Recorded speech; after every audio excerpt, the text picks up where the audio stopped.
Amém, povo de Deus? Sorriso no rosto, povo de Deus. Deus é bom. Quem não presta é o coiso, mas Deus é bom demais. Que bom ter você aqui mais uma vez na nossa quinta-feira, nosso culto Rompendo em Fé. E como sempre, vamos romper em fé nesta noite. Você que trouxe sua Bíblia, Mateus capítulo 13. Mateus capítulo 13, versículo 24. Mateus capítulo 13, versículo de número 24. Graças a Deus.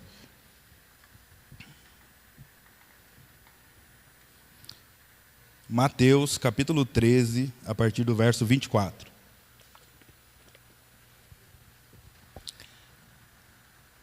Diz assim a palavra do Senhor nessa noite. A parábola do joio. Outra parábola lhe propôs, dizendo: o reino dos céus é semelhante a um homem que semeou boa semente no seu campo. Mas enquanto os homens dormiam, veio o inimigo dele, semeou o joio no meio do trigo e foi embora. E quando a erva cresceu e produziu fruto, apareceu também o joio. Então, vindo os servos do dono da casa, lhe disseram: Senhor, não semeaste tu boa semente no teu campo? E de onde, pois, veio o joio? Ele, porém, lhes respondeu: um inimigo fez isso. Mas os servos lhe perguntaram: queres que vamos ao campo para arrancar o joio? Não, replicou ele, para que ao arrancar o joio, não arranqueis também com ele o trigo. Deixai-os crescer junto até a colheita. E no tempo da colheita direi aos ceifeiros: ajuntai primeiro o joio, atai-o em feixes para ser queimado, mas o trigo recolhei-o no meu celeiro. Você pode se assentar em nome de Jesus. Eu quero passar um videozinho para você, para a gente usar como introdução da mensagem. Se conseguir apagar a luz para nós ali um pouquinho. Eu quero passar um videozinho para nós. Para quem nunca viu o joio, ou para quem nunca viu um trigo, para a gente ter um pouquinho de identidade, né, visual. Estou na frente aqui, né? Deixa eu sair aqui.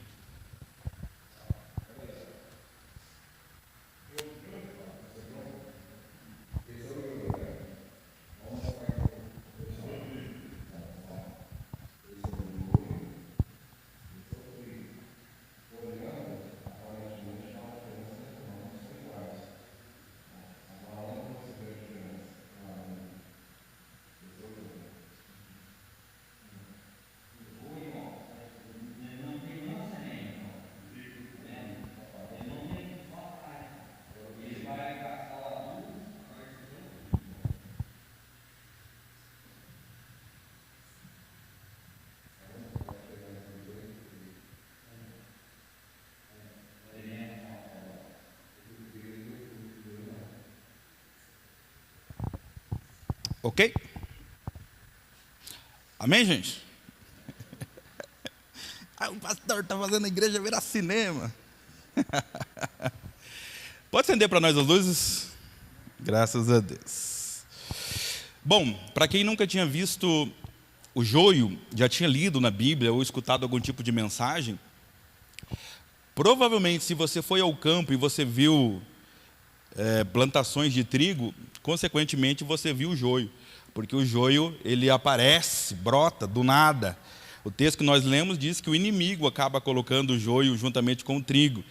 E uma pessoa despreparada que não seja o agricultor, ele vai pegar na mesma mão o trigo e o joio e ele não vai ver diferença. Só se consegue perceber, uma pessoa que não é do campo, a diferença é justamente quando chega na hora da colheita. Porque o trigo, se você moê-lo, se você amassá-lo, o trigo tem semente, que vai virar o trigo, que depois vai virar o pão. O joio, se você amassá-lo, só tem a palha, não tem nada.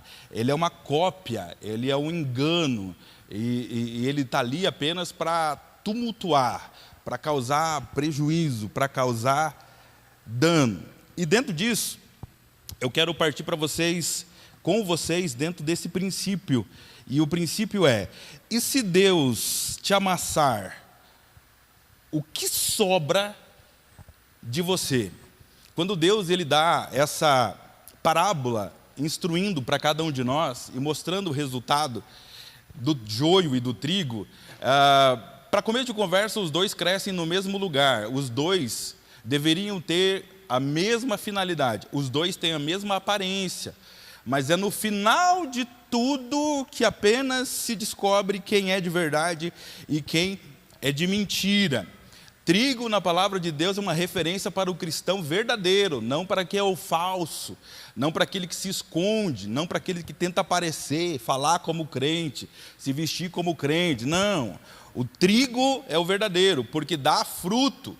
O joio vai ser queimado e jogado fora. Já é uma linha de entendimento para que possamos entender como será no final das coisas. Quem será salvo e quem será jogado fora para ser queimado e assim por diante. Está falando de céu e está falando de inferno. A aparência, o joio e o trigo são praticamente idênticos. E é necessário tempo. Vai crescer, vai florescer o trigo, então vem o tempo da colheita. E na colheita percebe-se quem é quem. É na poda, é quando é arrancado do solo, é quando é tirado, que se percebe quem é trigo e quem é joio. O trigo, quando está maduro, ele é mais fácil de tirar, porque ele está maduro, ele se desprende do solo. O joio, pelo contrário, quando o trigo está maduro, aí sim que ele se firma na terra, porque ele não quer sair daquele lugar, ele quer estar ali do lado do trigo. O trigo, ele produz, gera, o trigo tem valor, o trigo é o desejo do agricultor, vê a semente. O joio tem a casca da forma da semente, mas dentro dele não tem fruto, ele é seco. O joio é estéril, ouça isso, ele está plantado no mesmo lugar do trigo, mas ele é estéril. Ele está junto com o trigo, num ambiente de culto onde os trigos estão. Mas o joio não tem semente, não frutifica, não vinga, não vai dar certo. Quando a palavra de Deus fala da diferença entre trigo e joio, não é apenas porque é uma planta que se assemelha, porque na natureza você vê muito disso. Tem animais que, para se proteger da sua própria, dos seus animais predadores, eles acabam assumindo formas e comportamento para enganar. Tem borboleta que, quando abre as asas, quem observa pensa que é uma cabeça de cobra olhando para ela, porque é uma autoproteção. O trigo representa para nós aquilo que é bom, aquilo que é valioso, aquilo que é útil. O joio no meio do trigo representa uma coisa: o joio não pode ser comido, porque o joio ele é uma erva daninha, e dependente da proporção que você come do joio, se você moer junto com o trigo, o joio ele é venenoso, ele faz mal para o organismo humano. Então o joio, estando no mesmo ambiente que o trigo, se parecendo com o trigo, ele tem a condição de envenenar o verdadeiro trigo. E é necessário que a gente compreenda algumas coisas. Só se percebe quem é quem dentro do mesmo ambiente onde fomos semeados, é quando somos colhidos ou quando somos esmagados. Quando somos esmagados é que então os frutos vão começar a aparecer. E eu te faço novamente essa pergunta: e se Deus amassar você, o que sobra? E eu quero usar, parafraseando essa ideia de ser amassado, eu quero usar aqui uma das perguntas que muitas pessoas fazem e tentam achar respostas, e a maioria delas não vai entender, porque existe um tempo para compreender a resposta para essa pergunta. E a pergunta que eu vou te fazer, ou que eu sei que você já fez, é: afinal de contas, por que eu sofro tanto? Já fez essa pergunta? Já usou isso como argumento na sua própria oração? Por que eu sofro tanto? Ora, O cristão verdadeiro, ele entende que quem domina a sua vida, quem está guiando a sua vida e o que acontece na sua vida é direção do Espírito Santo de Deus. Consequência sua, da sua vontade, tentando ser trigo enquanto joio, fez um monte de coisa errada. A tua condição enquanto joio te faz colher coisas ruins. E isso não é Deus que está te levando para essas coisas. É a semeadura e a colheita, que sendo colheita, semeadura boa, você colhe coisa boa. Semeando coisa ruim, você colhe coisa ruim. Então, o fato do sofrimento de muitas pessoas não tem nada a ver com Deus, mas tem a ver com a falta de Deus nas suas decisões e posições. Tem pessoas que é para ser trigo, mas estão se portando como joio, e estão colhendo coisa que joio colhe, coisa que joio tem. Joio é veneno. O que tem de gente que está morrendo espiritualmente porque não entendeu quem elas têm que ser, como tem que ser, para gerar o que o trigo gera, e acabam vivendo ou ficando estagnadas durante muito e muito tempo, e não conseguem entender que muitas das coisas que nós passamos porque nós usamos a nossa boca para falar muitas coisas, para concordar com muitas coisas, usamos a nossa boca para colocar coisas na nossa boca, e muitas das coisas são ilícitas, são ilegais, muitas das coisas são criminosas, e aí a consequência dessas coisas vem, e nós achamos que é Deus que está levando a gente para um caminho difícil, quando na verdade são decisões, são escolhas tomadas enquanto a gente é joio. É por isso que a gente tem que entender que quando Deus está guiando a gente, ouça com atenção, quando Deus está guiando a gente, mesmo que Deus te leve para um caminho de deserto, o teu caminho será um caminho bom, porque Deus vai cuidar de todas as coisas que apareçam no meio do deserto.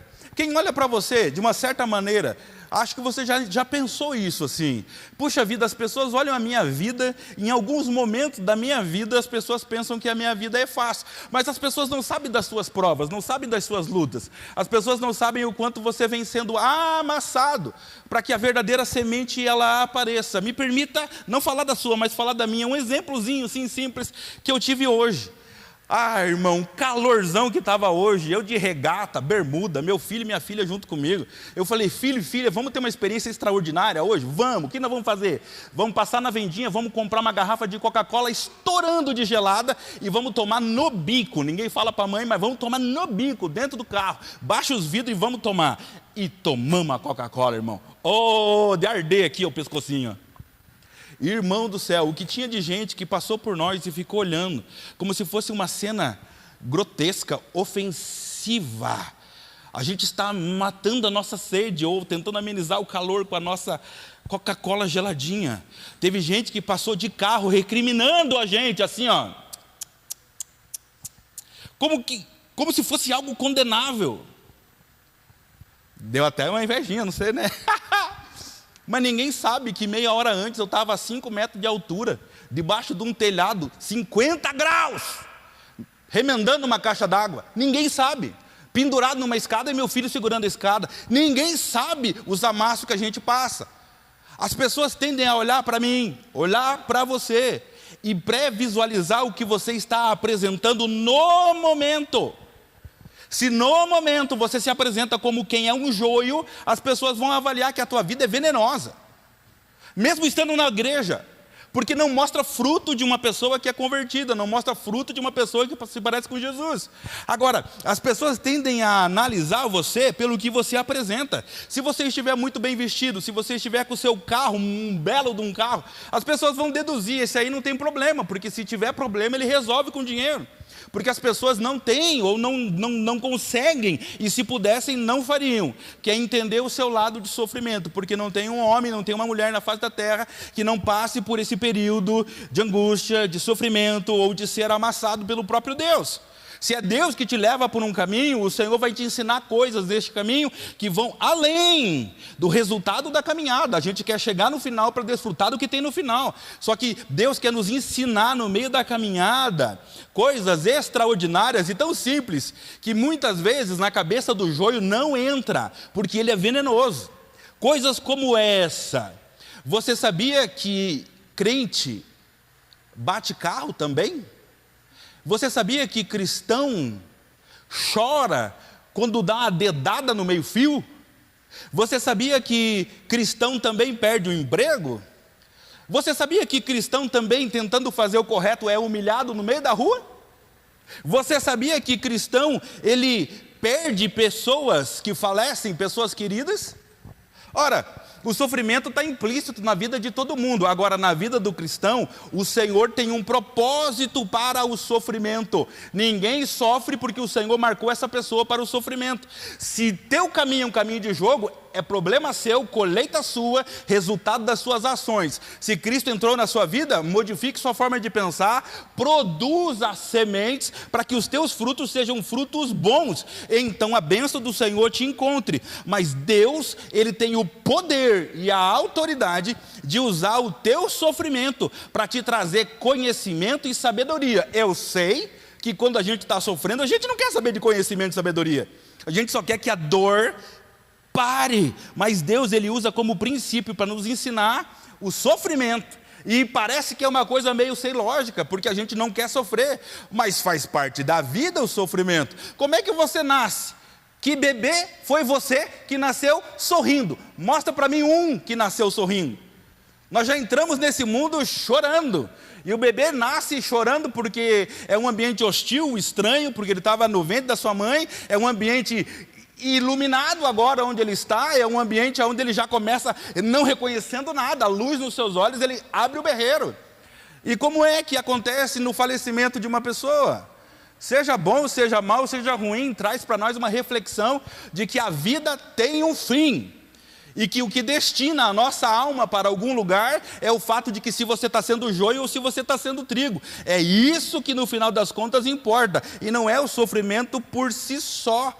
Deus, nos dias atuais, Ele continua pegando na mão de crentes que são trigo, e Ele continua levando essas pessoas pelo deserto, para entender e para mostrar a essas pessoas qual é o estado real do nosso coração.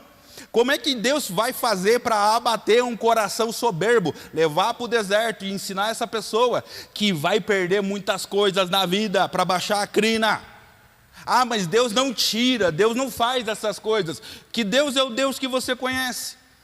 É o Deus que tem o prazer de levar os seus filhos para o deserto, porque é no deserto onde você realmente vai provar para você, e não para Deus, porque Deus já sabe, fique bem tranquilo. Você vai provar para você se realmente o que você tem aí na sua mente, no seu coração, se realmente são sementes de fé, ou são sementes, ou melhor dizendo, ou são ocas, são puro veneno, engodo, mentira, passatempo, frustração, porque nada acontece.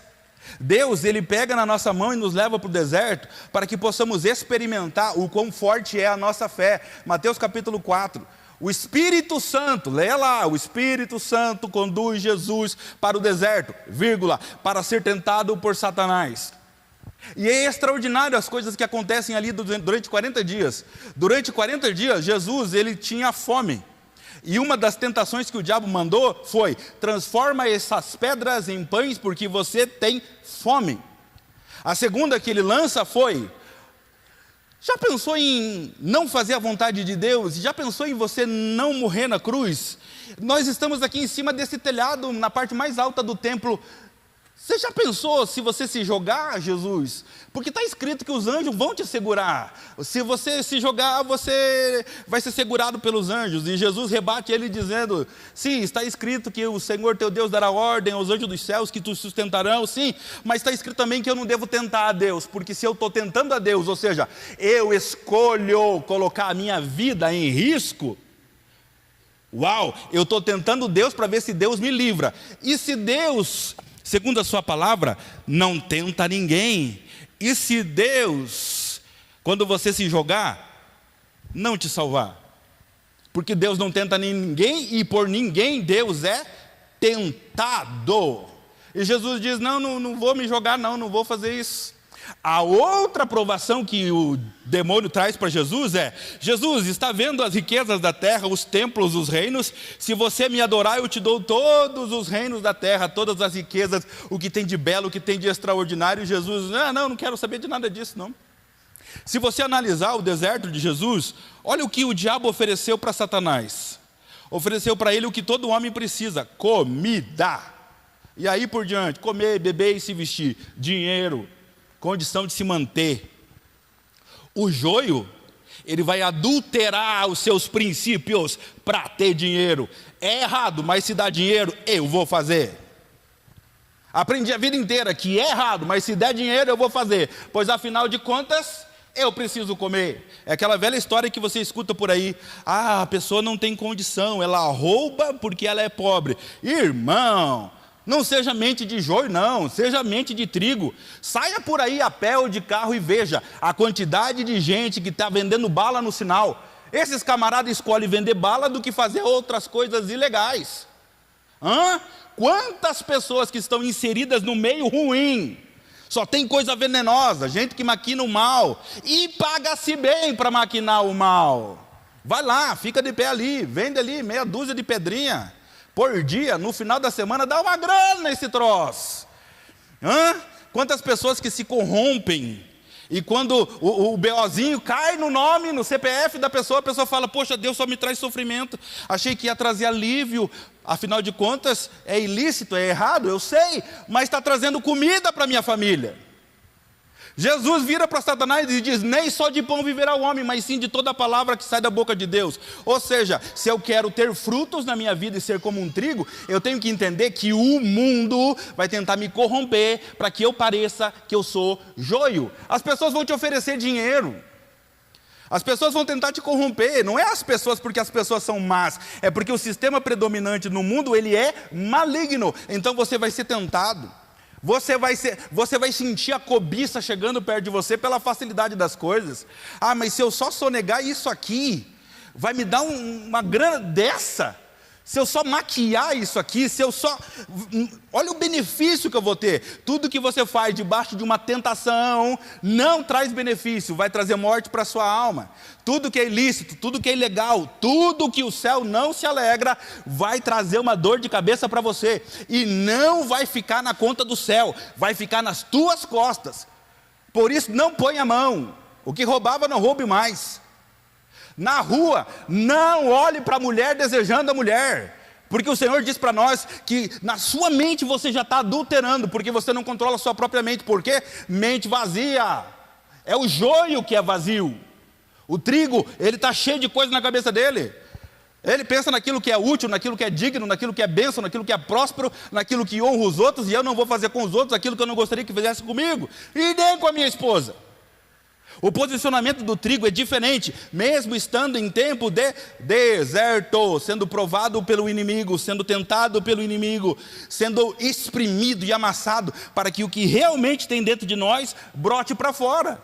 Irmão, você pode fazer o discurso que você quiser, eu posso fazer o discurso que eu quiser, somos da fé, somos da unção, somos do poder. Essas coisas têm que se manifestar no tempo da escassez. No tempo que a grana está faltando. É no tempo onde as coisas estão complicadas, porque o sofrimento revela. A alegria, irmão, a alegria revela alguma coisa que já aconteceu. Você já está fazendo churrasco por alguma coisa que já aconteceu. Agora o sofrimento, ele revela o estado do seu coração. E se no estado do seu coração você continua dando sementes, é porque você é trigo, porque é somente o trigo que consegue germinar mesmo em sofrimento. O sofrimento faz parte da vida do cristão, mas revela o nosso coração. Situações difíceis, situações complicadas, situações que oprimem, situações que nós não temos a resposta, fazem com que o nosso coração esteja esperando alguma coisa. E esperar alguma coisa da parte de Deus chama-se esperança. E o que mescla a nossa fé é esperança. Porque a pessoa que diz ter fé, mas não tem sementes de fé, quando o BO chega, quando a coisa complica, ela não começa a frutificar como se fé tivesse. Ela é oca, ela é vazia, ela é desesperada, ela não sabe o que fazer, ela grita, se desespera, começa a implorar por ajuda para qualquer um que a pudesse ajudar, como se não houvesse um Deus que manda a gente ter paciência. Porque o Senhor, se está te levando por um caminho onde as coisas saem do teu controle, é porque o Senhor quer te ensinar que o controle não está nas suas mãos. Então as coisas começam a escapar do seu controle, do seu limite, do seu campo de visão. As coisas começam simplesmente a ficar confusas, ficar desesperançosas, caóticas, desconfortáveis. E quem que não sentiu essas coisas em casa? Quem é que não sente essas coisas no trabalho? Quem é que não sente essas coisas perambulando sobre o nosso coração? É ruim, traz um pranto silencioso, traz uma oração que muitas vezes é um grito. Mas Senhor, por que eu estou vivendo isso? Por que isso chegou sobre mim? Inquieta a nossa alma, nos tira do nosso normal. Enquanto não resolver essa situação, a gente não dorme sossegado. Porque não é confortável estar num tempo de deserto, não é confortável. Mas então por que Deus nos leva para o tempo de deserto? Porque na visão de Deus, tudo o que não tem no deserto, Deus tem. E tudo o que Deus tem é tudo que a gente precisa no deserto. Mas embora as tentações estejam vindo, o comportamento do trigo tem que permanecer igual e rebater as astutas ciladas de Satanás da mesma maneira como Jesus fez, usando o poder da palavra. Satanás vinha e falava: você está 40 dias sem comer, transforma essas pedras em pão. E Jesus dizia: mas está escrito na palavra de Deus, nem só de pão vive o homem. Ah, se você se jogar daqui, se você se matar, vai dar resultado. E Jesus fala: não, é negativo, tem um propósito para cumprir, a morte de cruz, e eu não vou tentar Deus me jogando só porque eu sei que Ele pode me salvar. Irmão do céu, não jure pelo céu, porque o céu não é seu. Não empenhore o nome de Deus em coisas que Deus não está. Irmão, tem coisas que você tem que pedir para Deus, para que Deus acabe com a interferência maligna sobre algumas situações, inclusive sobre negócios.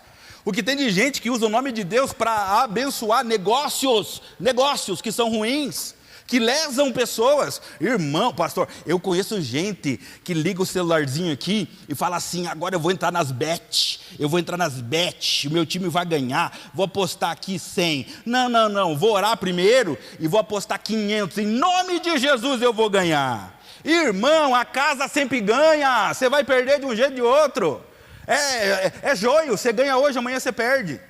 Não, pastor, eu ganhei ontem, ganhei hoje, você não percebeu. O negócio não é ganhar ou perder, o negócio é te prender nisso aqui, porque a tua mente vai ficar presa nessa ideia de ganhar dinheiro fácil. E Jesus nos alertou: não caiam na bobeira da sedução da riqueza. Dinheiro fácil não existe, irmão. Vai lá debaixo do telhado, lá, 50 graus, não existe dinheiro fácil.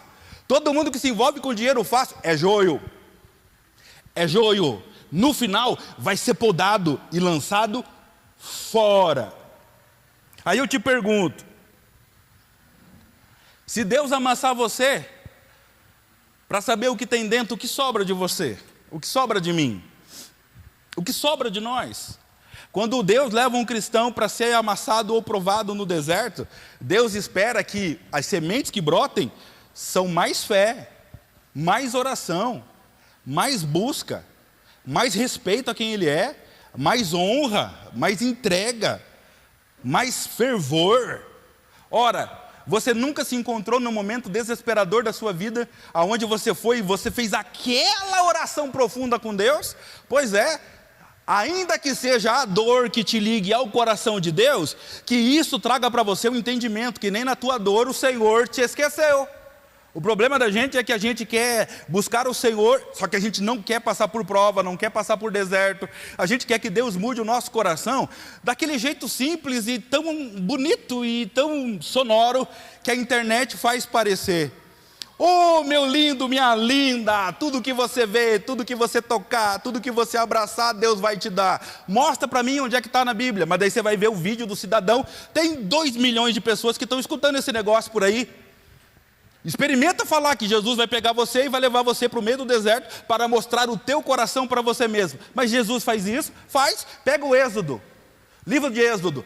Deus disse para eles: eu vou dar a nova Canaã para vocês, mas vocês têm que se enquadrar, porque afinal de contas eu sou o semeador, saí ao campo e eu semeei e eu quero fruto. Vocês estão se portando como joio. 3, 4, 5 dias chega em Canaã. Vocês não entendem para andar no meio do deserto. Levou 40 anos. Mas em 3, 4, 5 dias chegava. Levou 40 anos.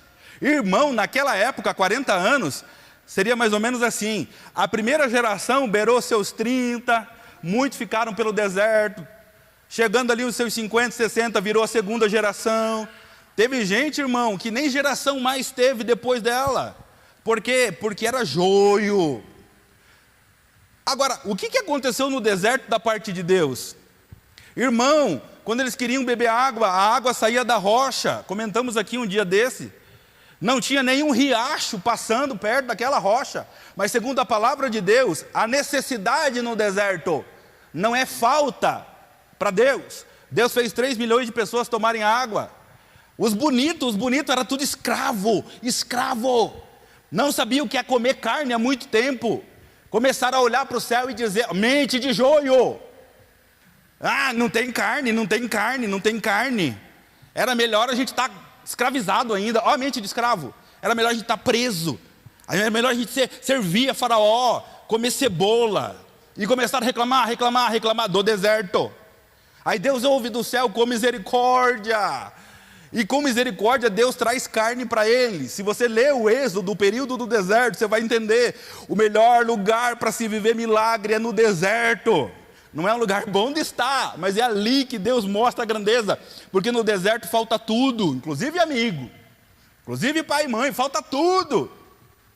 Aí o pessoal acorda de manhã e vai passear perto da beira do mar. E quando eles vão passear na beira do mar, eles não conseguem andar.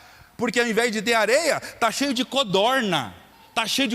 Aqui, ó, dessa altura aqui, ó, do joelho, cheio de codorna. Eles estão andando. Irmão, codorna é um franguinho, não sei se você sabe. Codornize é um franguinho. E os mulambentos estavam reclamando, o Senhor não dá nada para nós, é melhor comer cebola do que te servir. Porque eles não queriam estar no deserto. Que dia da vida deles que eles puderam comer tanta carne como comeram. E comeram carne reclamando do deserto. De tal maneira que Deus fala para Moisés, Moisés, eu estou escutando eles comendo e reclamando, que a carne das codornizes está ficando presa no dente deles. Eu estou escutando toda a murmuração deles. Tempo de deserto e Deus cuidando de tudo. Irmão, calor lascado no deserto. Aí Moisés vai falar com Deus, o Senhor quer que a gente caminhe, mas está meio complicado por causa do sol. Então Deus manda uma nuvem, a nuvem ela se projeta em cima deles. Uma nuvem densa, a luz do sol não passa a nuvem, eles estão debaixo da sombra, caminhando. Irmão, pense numa sombra extraordinária, 3 milhões de pessoas andando assim, ó. E a sombra ia junto. Quando a sombra parava, é porque Deus queria que eles parassem, então eles paravam. A sombra se movia, a nuvem se movia, eles se moviam, porque Deus estava protegendo. Só que isso de dia, de noite, quando a temperatura começava a baixar, Deus então ele mandava uma coluna de fogo que descia não sei da onde, mas que aparecia no meio deles. Para quê? Para que eles não parassem de caminhar no meio do deserto. Ouça com atenção. Para caminhar de manhã, de dia e caminhar de noite. Porque a intenção de Deus não é que eles ficassem no deserto. Pegou? A intenção de Deus não é que você fique no deserto. A não ser que você seja joio, aí fica por lá mesmo. Agora, se você é trigo, a intenção de Deus é que você caminhe de dia e de noite, para que você atravesse logo o deserto, para que você não comece a murmurar ou a reclamar da bondade de Deus. Porque tem gente que vai dizer, se Deus fosse na minha vida eu não estaria aqui, se Deus fosse na minha vida eu não estaria passando o que eu estou passando. Existem princípios a ser seguidos, quer um, te dou, eu te dou um princípio. É um princípio, segue se você quiser, não te exclui nem te inclui no céu. Mas você já reclamou de problema financeiro? Já, né? Já reclamou, né? Eu sei que já, eu também. Agora, no meio do deserto, só reclama de problema financeiro quem é joio. Por quê? Porque quem cuida do dinheiro dele é ele. E no meio do deserto não tem o que correr, não tem para onde correr, não tem o que fazer. Tem dia que ninguém vai chamar você para fazer um serviço, não. Tem dias que pode mandar currículo, não vai chamar. Agora, se você entende princípio e você honra a Deus, por exemplo, como eu faço lá em casa, você faz na tua se você quiser. Você já passou pela experiência em estado de miséria, não ter o que dar de comer para os filhos, mandar os filhos para a casa da sogra, e enquanto eles estão lá comendo, porque em casa não tem, você já passou por isso? Deserto assim, colocar a mão nos armários e chorar doído, porque você não tem com o que dar comida para os teus filhos? Só vai entender princípio no deserto quem já passou por um troço desse e sabe que mesmo no deserto eu sou dizimista. Porque eu sei que o Deus que me visitou lá, desde aquele tempo até hoje, nunca mais faltou nada. Por quê? Porque a pessoa que é joio no deserto, para ter um alívio, ela vai trocar tudo, inclusive princípio de honra, de fé, de gratidão e de retribuição ao Senhor. Inclusive ela vai começar a pensar assim: faço tanto para Deus e olha como que eu estou, nada muda, nada melhora, tudo fica pior, tudo fica ruim. Quer saber de uma coisa? Acho que eu nem vou, não vale a pena servir ao Senhor. O deserto faz isso, prova o coração daquele que tem discurso de que é crente. O deserto, o sol, o frio, a falta d'água, a falta de não sei o quê, a dor, o dormir inquieto, o acordar meio triste, faz com que a gente perceba: será que a gente realmente é trigo de verdade? Ou a gente acha que é trigo? Porque a gente se parece muito como quem é. A gente se enfeita como se fosse, a gente canta como se fosse. O deserto prova o nosso coração para nós mesmos.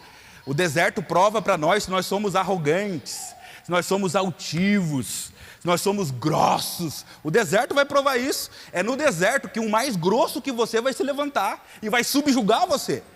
Por quê? Porque dura coisa é cair na mão do Deus vivo. O Senhor nos abate. Não é para matar, é para abater. Baixar um pouco a bola, ser mais humilde. A gente reclama que não tem as coisas, mas pensando bem aí, tem bastante coisa aí para os meninos comer, as contas estão pagas, não tem aquele carro, mas, poxa, vamos dar glória a Deus. A ingratidão no deserto, Deus abate essas coisas, irmão.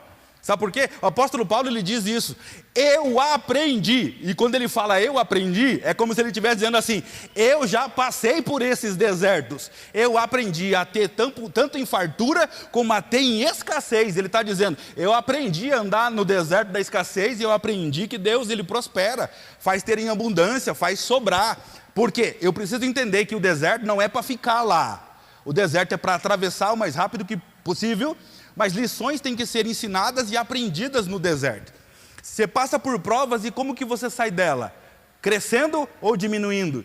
Porque se você não cresce, o Senhor precisa pegar você pela mão e te levar de novo lá, para que então aquilo que te fez falta no deserto, aquilo que você não tinha, aquilo que te incomodava, não tenha mais domínio sobre você. Só vai passar a acreditar em cura aquela pessoa que mesmo doente não parou de louvar e agradecer a Deus pela sua bondade. Porque afinal de contas Deus não é bom porque Ele me cura, Ele é bom porque é a sua essência, é a sua natureza. Então o deserto mostra para nós quem nós somos. O deserto é que ensina para você o quão crente você é. Não é os outros dizendo, não é você dizendo, não. Pedro disse para Jesus: eu morro por você. O galo cantou 3 vezes e ele, desviou. Não, a boca fala demais. É a nossa ação, quando estamos sozinhos no deserto. Às vezes nem a esposa está com a gente, nem o marido, parece que é um deserto particular da gente. Queima só na gente, arde só na gente, faz só a gente chorar. E você tem que atravessar, sem julgamento dos outros, deixa para lá o julgamento dos outros, atravesse o teu deserto. No final das contas, os anjos vêm e servem Jesus. Os anjos já estavam lá esperando Jesus depois dos 40 dias. É isso que eu quero que você entenda. Só que os anjos vão ficar lá esperando enquanto você for trigo. Se você se portar como joio, você nem chega no final. Os anjos nem vão ficar lá esperando. Irmão, os anjos acreditam que a gente vai chegar. E muitas vezes a gente não acredita. Na noite de hoje eu falo com você que está passando aí por um período de prova, um período de luta. Se questiona um monte, você fala um monte, você se pergunta, você não tem resposta. Você grita: Senhor, por que eu estou passando por isso? Senhor, que angústia, isso nunca acaba. E começa de novo, e de novo, e de novo. Começa a se perguntar assim: o que o Senhor quer me ensinar? Que é somente para mim, e na didática de Deus aplicada, só vou aprender se eu passar por esse deserto. Só vou aprender se eu estiver lá, suportando essas coisas. Irmão, Jesus foi um camarada experimentado nas dores, nos dissabores. Jesus ensinou a gente. Tá meio brabinho, meio violentinho, se te baterem numa face, dê a outra. Ele não está dizendo se deixe apanhar. Ele está dizendo o seguinte: você é tão crente, mas tão crente como eu, que você é capaz de levar um murro e não reagir? Eu sei, irmão, nosso ego já vai lá em cima, né? Aqui, irmão, eu faço supino aqui com 100 quilos. Vou deixar um piá de 50 quilos me dá um tapa na cara, vou fazer ele voar longe. Mas Jesus não está falando do quanto você pode ameaçar. Ameaçar é mentalidade de joio.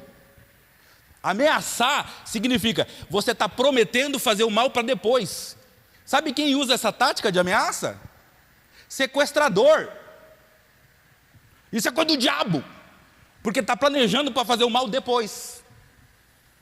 Jesus, ele fala para nós, sejam pacíficos, porque o reino dos céus é dos pacíficos, daqueles que fomentam a paz, querem gerar a paz, e não a discórdia. Aí, a gente cai num laço do Satanás durante o nosso dia, que vem para tirar você da tua estabilidade emocional. É aquela pessoa que te provoca, é aquela pessoa que te irrita, e você não se toca, que se você cair, você está caindo na tentação de Satanás. Não é Deus que está fazendo você passar por isso, é você que não está suportando a tentação e cai. A tentação, ela vem como uma coisa que, segundo a palavra de Deus, já arde dentro de nós. As nossas concupiscências é aquilo que a tua carne sem Jesus já tem prazer de fazer. Tem prazer. Se não fosse Jesus, eu estaria lá fazendo essas coisas. Quando a gente entende isso, a gente entende que é o Espírito Santo nos dominando, para que você, pelas tuas ações, enquanto mentalidade de joio, não colha desertos de joio, porque deserto de joio é para sofrer mesmo, é para penar mesmo, porque é colheita, não é deserto, é colheita. Agora, quando você luta contra o leão que tem dentro de você, o apóstolo Paulo dizia isso: Senhor, é uma briga dentro de mim, porque o que eu quero fazer para o Senhor não consigo, porque a minha carne tem outros desejos. Tem gente que quer ser 100% espiritual, irmão, não tem como não. Você é uma alma que tem um corpo. Você não é um corpo que tem uma alma, você é uma alma. A alma vem primeiro. Agora, dá sim para ter o controle sobre as emoções. Entenda, você está sendo provado. E o objetivo da prova não é marcar você, não é entristecer você, não é ferir você, não é envergonhar você, embora todas essas coisas possam acontecer no seu deserto. O objetivo do teu deserto é fazer você entender que você tem que ser um guerreiro e não uma pessoa que está fazendo tour no deserto. Eu estou fazendo turismo. Irmão, muda a consciência. Como é que está a tua casa? Para a gente ter uma ideia. Meu marido é desviado, meus filhos desviados, só eu que vou na igreja e estou mais ou menos ainda. Olha o deserto que você está passando, você acha que fazendo um tour, um turismo, analisando assim, calmamente, alguma coisa vai mudar? Eu preciso entender que o deserto forja guerreiros. O deserto forja guerreiros. Guerreiros têm que lutar. Não baixam a guarda nunca, nem quando estão festejando com churrasco. Eles se mantêm em guarda, para que aquilo não suba para Deus como se fosse uma ofensa. Mantém-se sempre vigilante, vigilante, vigilante. O que é necessário fazer para encurtar o caminho do seu deserto? Você sabe o que é necessário fazer para você encurtar o seu deserto? Se não tem princípios bíblicos no que você está vivendo, aplique princípios bíblicos. Obedeça a voz de Deus, seja manso, dê preferência a ouvir a voz do Espírito Santo que é a sua. Não seja impulsivo, refreie-se, segure, aprenda a tolerar os outros. Tolerar, é fazer esforço mesmo para aguentar os outros, é isso mesmo. Mas e o amor, pastor? Sim, é no amor. A Bíblia Sagrada diz para nós: se possível for, tenha paz com todos, porque não dá para ter paz com todos, que tem gente que é enviado do cão mesmo para perturbar o teu deserto. Já não basta as provas que tem, a pessoa vem para te tumultuar a vida. Só que se você no deserto tiver mentalidade de joio, você não percebe que até essa perturbação que vem é obra do tentador para desestimular você e fazer você achar que o deserto é para passear. Irmão, o deserto é para lutar, espada, escudo. O deserto é para ficar vigilante, se mexeu, você aponta espada. Não baixa a guarda, não baixa a guarda, não baixa a guarda. Lute contra, não aceite o tempo não vai passar no deserto, irmão. 5 dias virou 40 anos, o tempo não passa no deserto. Se você não for aprovado, você fica lá. E o que tem de gente que está vivendo esse tipo de coisa durante anos e anos e anos e anos e anos, jogando tudo no tempo. O tempo passa, afinal de contas, daqui a pouco já tem final do ano de novo, virada de ano, tudo novo. Não, irmão, não muda. Não muda, não muda. O que muda é quando a gente compreende. Eu estou num deserto e eu quero sair fora dele, e eu vou fazer o que tiver que fazer no nome do Senhor, para que eu aprenda o que o Senhor quer me ensinar. Afinal de contas, houve um governador israelense no Egito. Só que, antes de ser governador, aprove ao Senhor que ele fosse vendido como escravo. E aí tem gente que diz, não, Deus não faz essas coisas. Deus não quer levar a gente por caminhos difíceis. Sim, ouça Jesus dizendo nessa noite para você, o caminho é bom, é agradável, é cheio de milagre, é cheio de bênção. Mas Jesus disse assim, ó, tem duas portas para você entrar. Escolhe a porta estreita, que é difícil, não é para joio, não é para turismo, é para guerreiro e guerreira. Lança fora tudo que você tem, a portinha, o caminho é estreito, que só passa você e eu. Se você levar o teu eu, teu ego, tuas razões, tuas emoções, tuas vontades, teus interesses, tua insubmissão, sua falta de sensibilidade para mudar, você não passa na porta, é estreita. A porta do lado é larga, o joio se joga nela, porque não precisa fazer nada, não precisa mudar, pode cantar um hino e pode beber. Pode namorar com uma e ter mais 5. O caminho é largo, irmão, mas o largo é o caminho que leva para a perdição. O caminho do joio vai para a perdição, vai ser lançado e tacado fogo. Mudamos o nosso pensamento, mudamos a forma da gente enfrentar nossas batalhas. Está com um problema de saúde, experimenta começar a orar pedindo saúde, saúde. A gente começa a mandar o diabo embora, mandar o diabo embora, mandar o diabo embora. Experimenta pedir saúde. Jesus, eu quero saúde. O que tem de gente que não faz isso? Se esquece que Jesus, Ele é a cura. A gente quer mandar o diabo embora, mas às vezes o deserto é para te ensinar que no nome de Jesus há poder, só que a gente não usa o nome de Jesus para algumas coisas. Aprendizado. Eu quero que você vá para casa na noite de hoje com essa pergunta ecoando na sua mente. O que Deus quer me ensinar no deserto que eu estou passando? O que Deus quer me ensinar no deserto que eu estou passando? Como Ele quer que eu haja? Como Ele quer que eu pare de agir? Como Ele quer que eu me porte? Como que Ele quer que eu pare de falar ou de fazer coisas que eu estava fazendo até agora? E quando o entendimento vem, tudo clareia, irmão. Até a noite mais densa, tudo clareia. A noite mais escura, tudo clareia. Por quê? Conhecimento. Conhecimento muda o mundo. Conhecimento da palavra de Deus muda o nosso deserto. Em rios. Em rios, porque foi o Senhor que disse, eu tenho o poder de transformar os desertos e fazer com que rios fluam por eles. Não é só uma ideia, irmão, poética para que a gente escute, rios. Não. Eu vou buscar isso. A transformação do meu deserto em bênção, eu vou buscar, chorando, sentindo dor, passando por provas, não entendendo, não compreendendo, os outros olhando para mim, achando que a minha vida é fácil, nem sabe os BO que a gente carrega. Vou buscar, porque eu sei que o Senhor sabe, conhece, e Ele sabe, quando está no limite das minhas forças, que eu não estou aguentando mais. É quando o povo não está aguentando mais que a água veio. É quando o povo não estava aguentando mais que a carne veio. É sempre assim, Deus sempre vai e nos alcança.